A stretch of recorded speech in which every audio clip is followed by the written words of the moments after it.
जिस नारी को संतान नहीं हो रही हो, बहुत प्रयास कर लिया हो, पुत्रदा एकादशी पूरे साल में 2 बार आती है। एक श्रावण के महीने में आती है, दूसरी पोषादिक्रम में आती है। श्रावण के महीने की जो पुत्रदा एकादशी होती है, ये संतान की वृद्धि करने वाली है। शंकर जी के मंदिर में जाकर, भगवान शिव के मंदिर में पूजन करके घी का 1 कटोरी में घी और 1 कटोरी में खीर शंकर के सामने रख देते हैं। भगवान शंकर के मंदिर पर चौखट पर घी का दिया लगा देते हैं।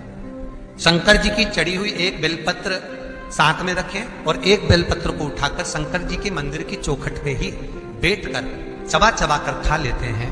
जो 1 बेलपत्र लेकर आए हैं वो अपने पति को खिला देते हैं। कहते हैं पुत्रदा एकादशी के दिन ये कर लेने पर संतान की प्राप्ति। शिव महापुराण की कथा कहती है, आप अगर विश्वास रखे हो,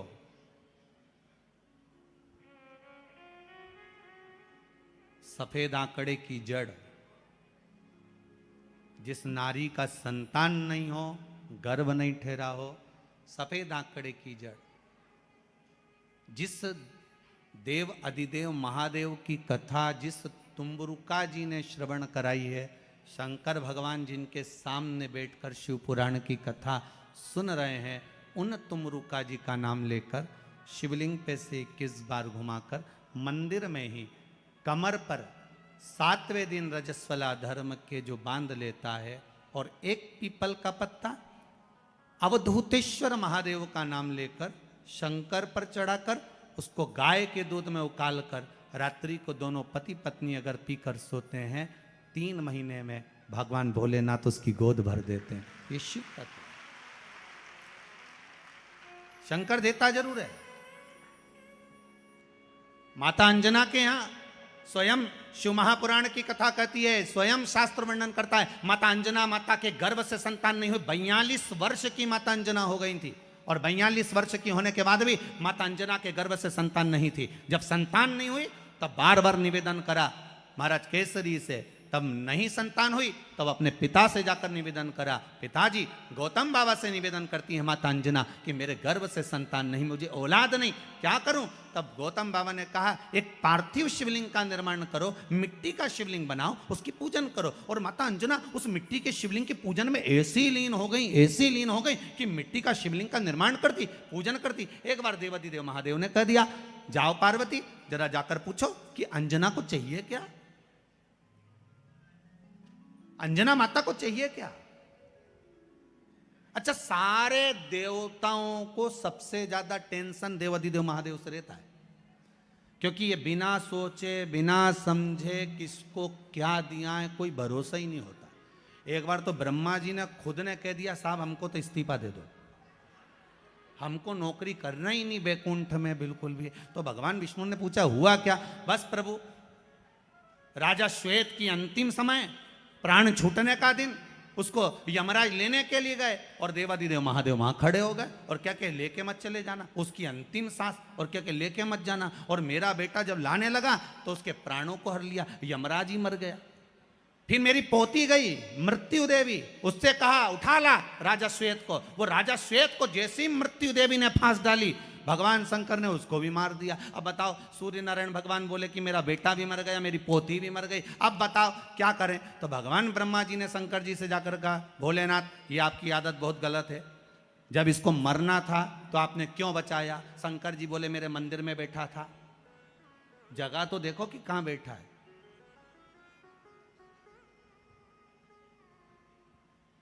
ब्रह्मा जी ने भगवान विष्णु से कहा हमको ये काम नहीं करना, आप तो हमारा इस्तीफा स्वीकार करो। भगवान विष्णु ने शंकर जी से कहा भोलेनाथ जी अब इनके बेटे को, सूर्य नारायण के पुत्र को और पोती को जीवित करो। शंकर भगवान करे एक शर्त पर जीवित करूंगा, जहां मेरा भजन हो रहा हो, जहां मेरी कथा हो रही हो, अगर कोई महामृत्युंजय मंत्र का जाप कर रहा हो, श्री शिवाय नमस्तुभ्यम जप रहा हो, शंकर का पंचाक्षर मंत्र नमः शिवाय जप रहा हो, शंकर जी कहते हैं उस समय पर मृत्यु उसको ना घेरे।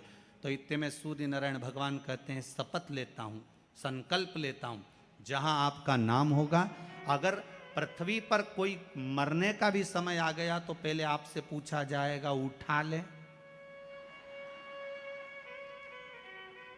तुम बोलोगे तो बात दूसरी है। शंकर जी बोले हम बताएंगे तो उठाना, हम बोल दें अगर ये शंकर जी का नाम जप रही है और पड़ोसन नी जप रही है तो हम इशारा कर देंगे बाजू वाली को उठा लो। तुम टेंशन मत लेना, तुम तो शिव जपो।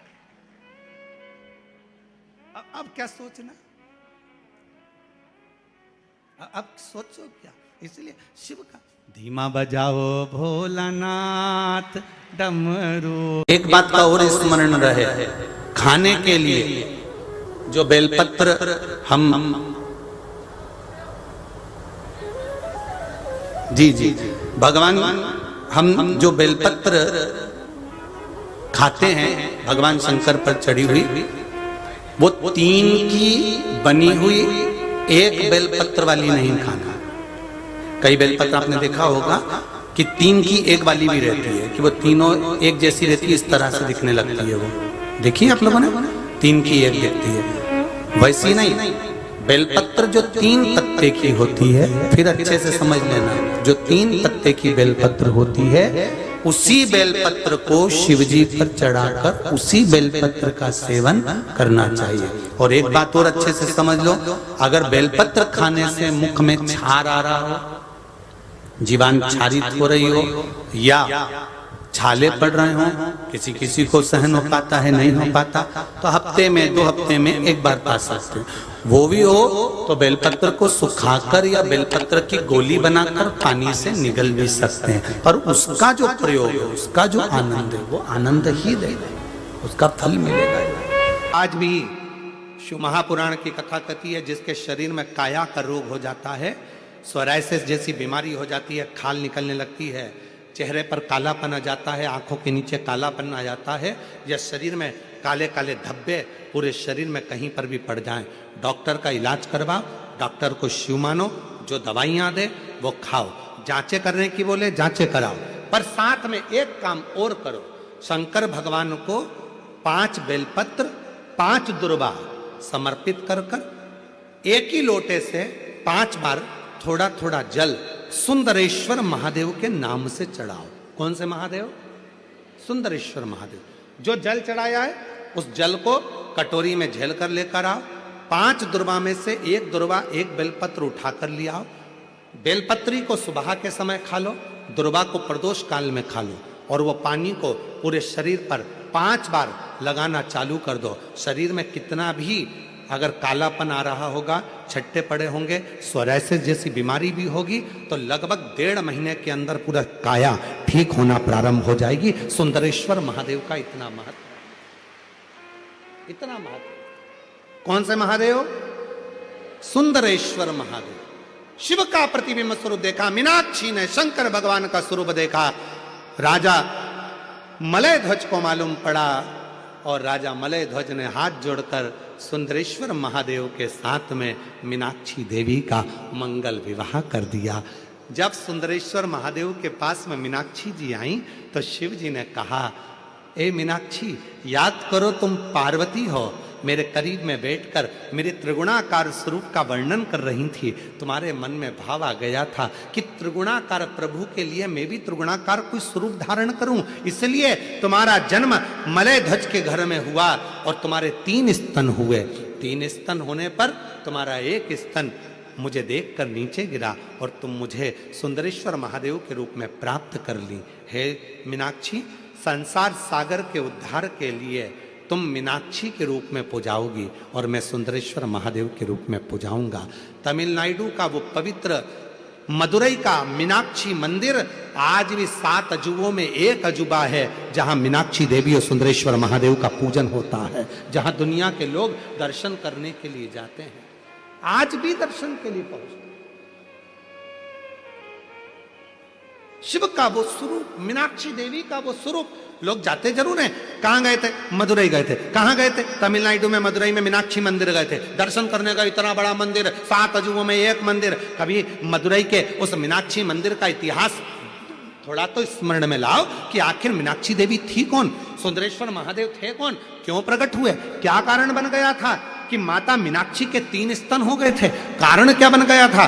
उसका स्मरण अपनी बुद्धि में होना चाहिए। आने वाली पीढ़ी, आने वाले बच्चे जब मदुरई जाएंगे तो आप उनको बता सकती हो कि यह मीनाक्षी देवी का मंदिर है जो माँ पार्वती का स्वरूप था, त्रिगुणाकार प्रभु के लिए त्रिगुण स्वरूप धारण करा था, इसलिए इनके 3 स्तन हो गए थे। बच्चे पूछेंगे मम्मी ये कौन सी माता है जिनके 3 स्तनों का दर्शन होता है? बताना पड़ेगा आपको कि त्रिगुणाकार प्रभु के लिए त्रिगुणाकार स्वरूप धारण करने वाली वो मां मीनाक्षी थी, वो माता मीनाक्षी का स्वरूप था।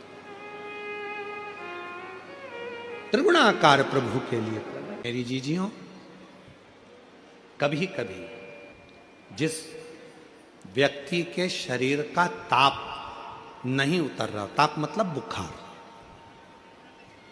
बुखार उतर ही नहीं रहा, डॉक्टर अपना काम कर रहे हैं, उनको करने दो, क्योंकि डॉक्टर शिव का रूप है।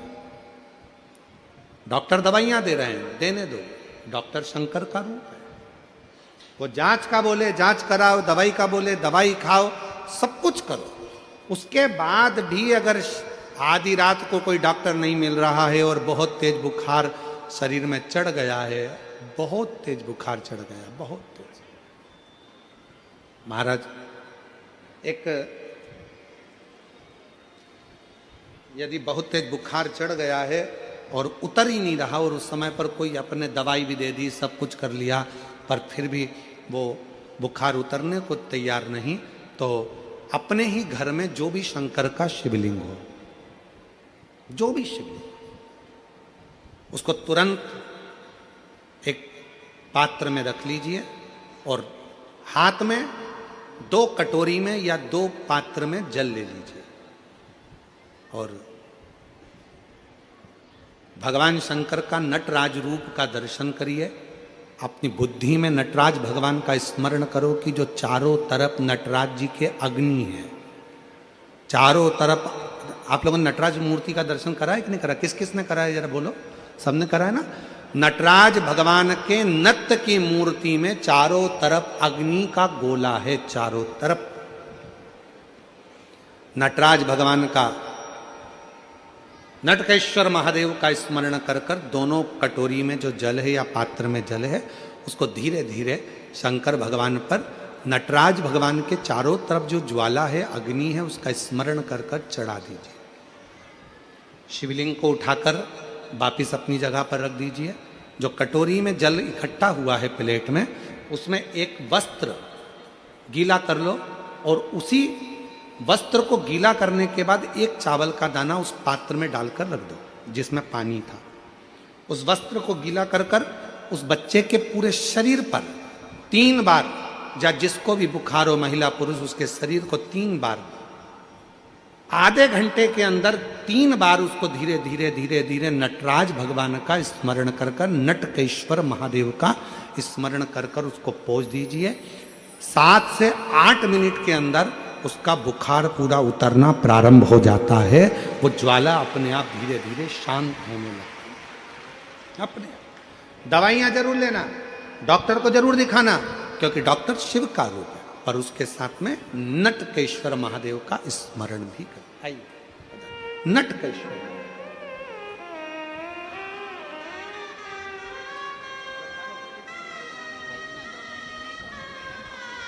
गठान हो गई थी गले में और डॉक्टर की दवाइयां बहुत समय से ले रही थी पर आराम नहीं लगा। जांच भी कराई, दूसरी भी, बाबा की कृपा से नॉर्मल आई और अब 2 महीने के अंदर पूरी गठान गल गई। ये शिव की उदारता। जोरदार ताली बजाइए। शंभो। कौन से महादेव का नाम लेना है? जम के बोलिए जरा, नटकेश्वर महादेव। वापिस बोलिए एक बार, नटकेश्वर महादेव। नटकेश्वर महादेव नटराज भगवान के चारों तरफ जो अग्नि का गोला है, उसी अग्नि बिंब का स्मरण कर